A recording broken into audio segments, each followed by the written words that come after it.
Any other questions? Anything?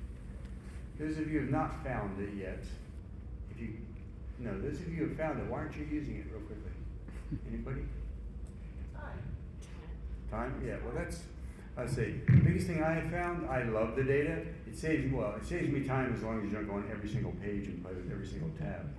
But it does save you time, especially if you have a presentation. That really will save you time quickly. Because I used to I'm that kind of user, I take the PDF, convert everything into my own Excel spreadsheet, play with it. This does save you that much time. So, but we're being joined here. Brian and I, we actually believe it. That's why we're here talking. So, we have recruited, active search actually. We recruited 2 people. Rose and Daniela are, what would you call yourselves? Dashboard cheerleaders. Dashboard cheerleaders. Okay, I would not have come up with that. Yeah. Yes. See what Mark. Your turn. No. So literally, we wanted to get their insights because Brian and his team, they look at who's using it, how much are they using it, and it makes no sense to bring in somebody from the research, because of course we're going to use it. We believe it.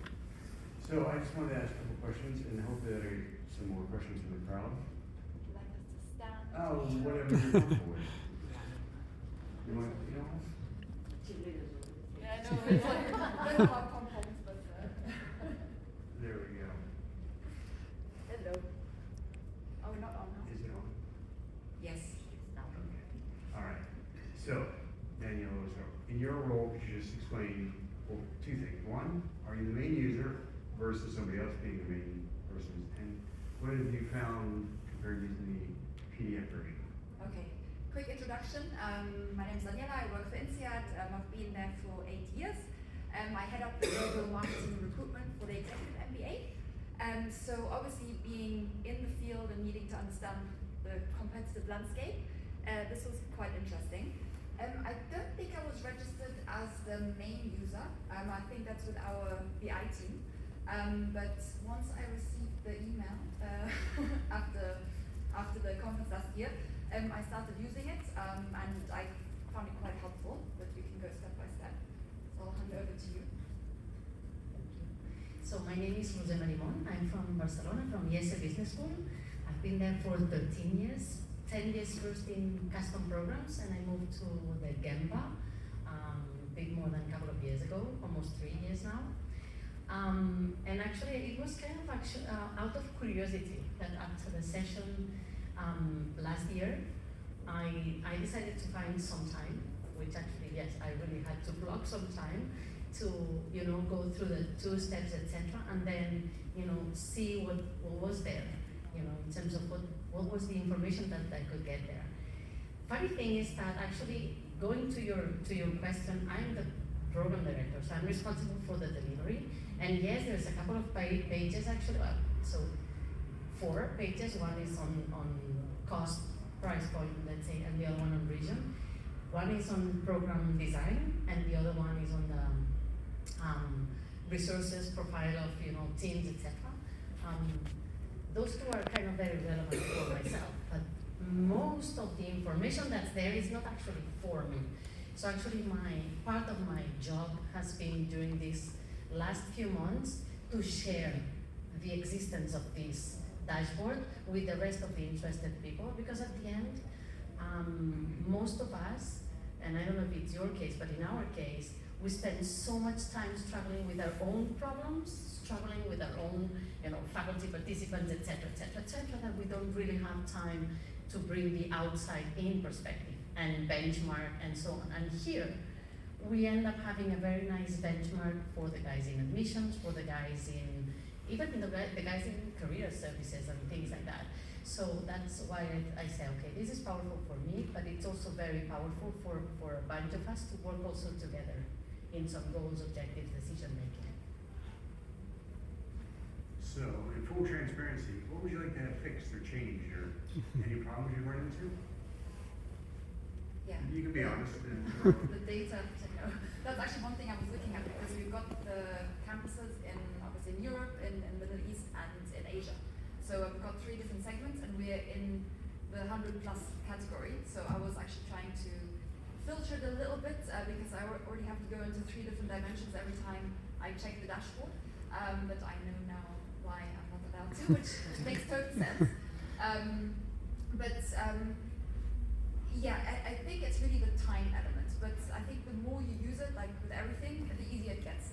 So what I did at the beginning, I really went page by page, similar, I don't know what your name is, but you seem very, very detail-oriented. So also went page by page. I actually created a presentation of everything that was relevant, and I presented that to to the senior leadership team. What I struggle with on the marketing and recruitment side is that there is no data available in the EMBA world. We don't have the GMAS data, we can't go by GMAT, etc., right? So there is nothing available that you can show to someone who's not in the market to actually validate what you are feeling in the market. So I kind of took some of the dimensions, and again, it was more validation to say, okay, this is what we're seeing, this is what's happening in certain regions, and this is also what the data is showing. So it helped me a lot when it came to not pushing my agenda, but making a point. You know the drill. So yeah, that was the most useful, but yeah, time. So in my case, I also, struggled with, or I wanted to, cross filters, etc., to go dive into that. Now we know why we cannot do that. And then because I went there for, out of curiosity, still with further curiosity, every time that I see, results and numbers and how the different dashboards change when I go with the filters and so on, then I start to ask myself, like, why? And that's where I cannot really get the answers, because it's the aggregation of different information here and there from many different surveys that you guys please fill, because that's another thing. It's like, okay, how many people have really had the interest on filling this and filling this with the right data, making sure that if we really get the right data there, and I'm not really getting pushed or paid to say this, but actually, yeah, when you really want to take decisions based on this kind of information, I think it's very important that you question yourself, okay, are people really, answering this and giving the right data? So really taking the time to answer this and not say, okay, this is what I said last year, let's add the 10% more and this is it, right? So if we are really making the effort to bring the right data into here, it is really very, very powerful. But then, I'm kind of missing the, why is that? And then I start like thinking and researching more, which is good as well. So I think it's good that we have this curiosity to go, again, looking outside of what's happening and then take our own conclusions for our own programs. Final question, or did you have another? I just remember, I do have a criticism. No, one thing I noticed, so for example, there's a very few programs in the Middle East, right? So technically we've got LBS, AS, and HEC. On the dashboard, I think there was only one school that is submitted in Middle East Africa under the Middle East section. So obviously, being INSEAD, I think we're categorized as France only. So I think if we could implement a multi-campus selection that we actually represent the regions the right way versus only the main campus. So obviously that's more applicable to the international schools. That would be super helpful for us, because I can't see in my region specifically there what's happening. So just food for thought. I'll be nice again now. No, one last question. If they're going to log in, what would be your one user tip? So that we're trying to incentivize adoption. So what's the one thing, if you go back and start over, you'd recommend to the crowd? I just went page by page. I really just went step by step. It does take a bit of time to make sense out of it. But how I approached it, I was like, how can I present it to someone who doesn't understand what I do for a living, right? So that's how I kind of tried to approach it.